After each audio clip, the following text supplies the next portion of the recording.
The purpose of this video is to prepare you for your upcoming research essay. Let's begin. What is MLA? MLA stands for Modern Language Association, and this is a style that provides you as a writer a more uniform format to document the sources that you use in your writing.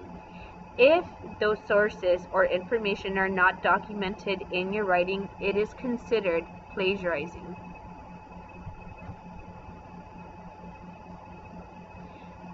So the first rule that we want to begin with is making sure that you always follow the specific instructions given by your instructor. The best part about writing in MLA format is that you have been practicing this since the beginning of the school year, so it is nothing different or new from what you've already practiced.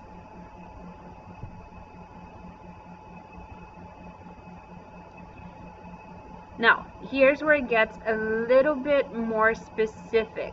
I did mention just a moment ago that you've already practiced doing this. However, there are more specific rules as to what is being considered as MLA format. First of all, you do not need a title page. Another part, you do need to add a heading to the upper left-hand corner of the first page.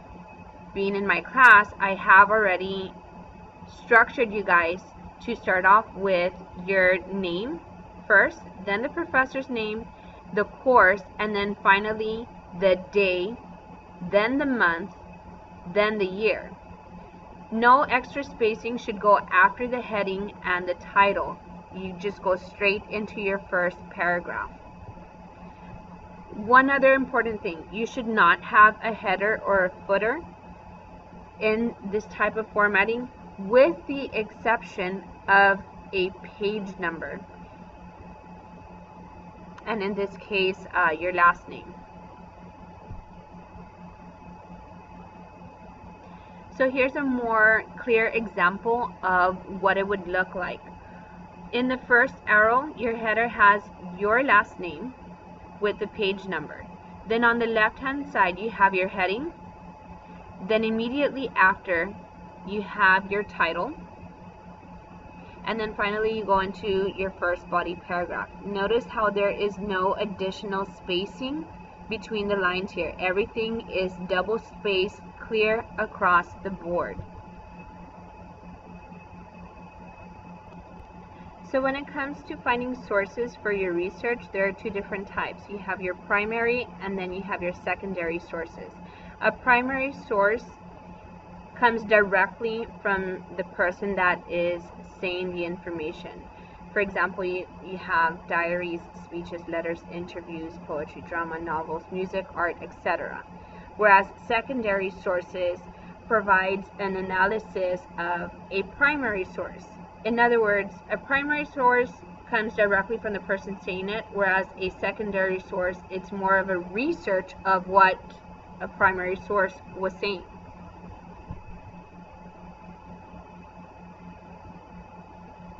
So how can you incorporate these sources into your essay without considering it plagiarism? Anytime that you include a title of a major work, it must be typed in italics. For example, journals, books, plays, long poems, television shows, films, albums, websites, etc.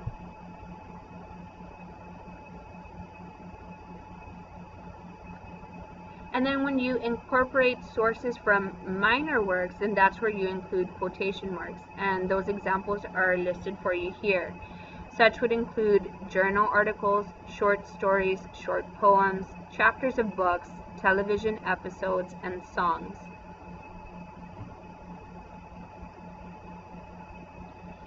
Now, signal phrases distinguish the author's information from your own. For example, the author's name plus action verb equals signal phrase.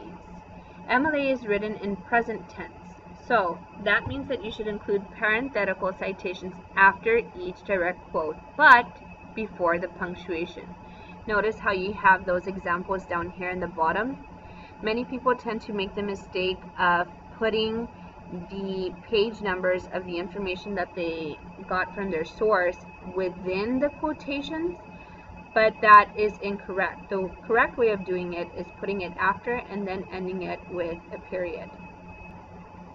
Okay, so now we get into the fun part where it comes to crediting your sources within your essay. You have two different types of citations. You have parenthetical and in-text citations.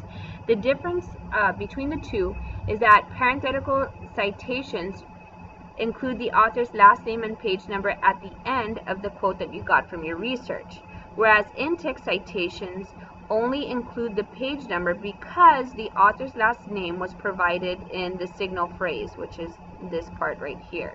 So you would have Wordsworth on this side. Now this is the part where a lot of you still tend to confuse paraphrasing with summarizing. Summarizing is when you get a big piece of information and put it into 2 or 3 sentences. For example, Romeo and Juliet, the whole play could very easily be summed up in 2 or 3 sentences. Paraphrasing, on the other hand, is when you don't change the content of the material that's being given to you, and instead you just put it into your own words.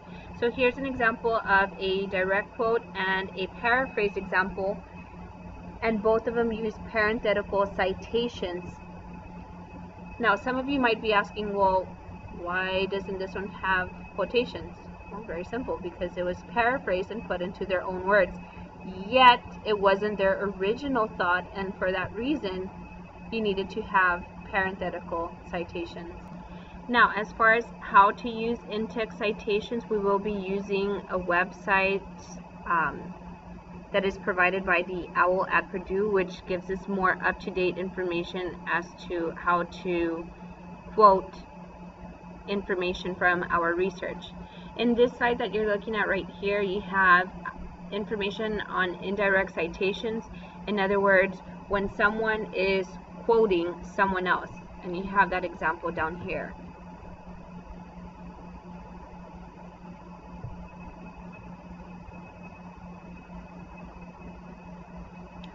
Another piece of information to remember are short quotes.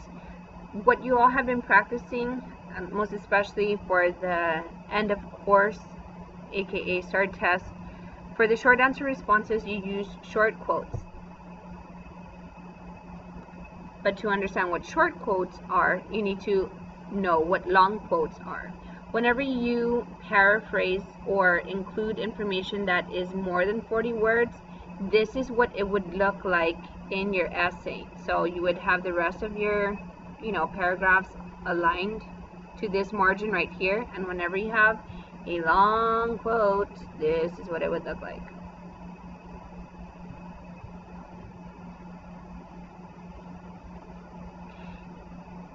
Now, adding words to direct quotes. If you add a word or words in a quotation, put brackets. We've already practiced this. This also counts for when you are changing up a word within the quote just so that it makes sense with what you are trying to say. Same thing goes for omitting words. We did practice this for the short answer responses. When you're using part of a quote and it's extremely long and you don't need all the information, you would use what is called an ellipsis. Okay, it is not called a ...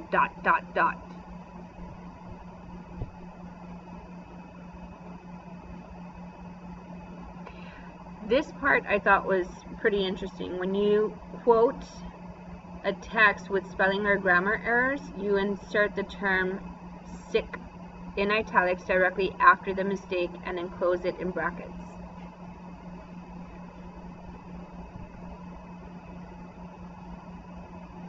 And then finally you have what is called the works cited.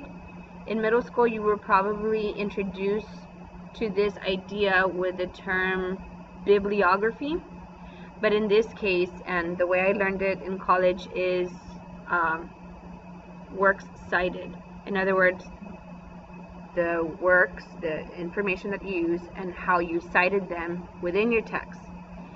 Pretty much it's just a page where you list all your sources alphabetically, beginning with the author's name inverted. In other words, last name, then first name, and then so on and so forth. Please note that the works cited page always goes at the very end of your essay, and here's an example of what it would look like. Notice how all of these are listed in alpha order with their last names starting with A and ending in this case with M.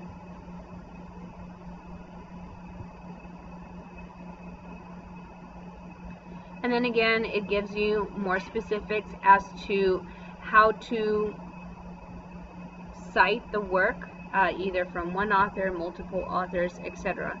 But as I did mention before, all of this information is up to date in the page that we use from the OWL at Purdue.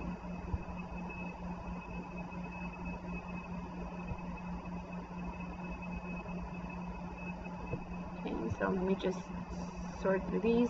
And then if you still have any questions, you could either continue to contact the Tammy U Writing Center, but I doubt it will be necessary. All the information that we're going to be needing will be able to find on that OWL at Purdue page.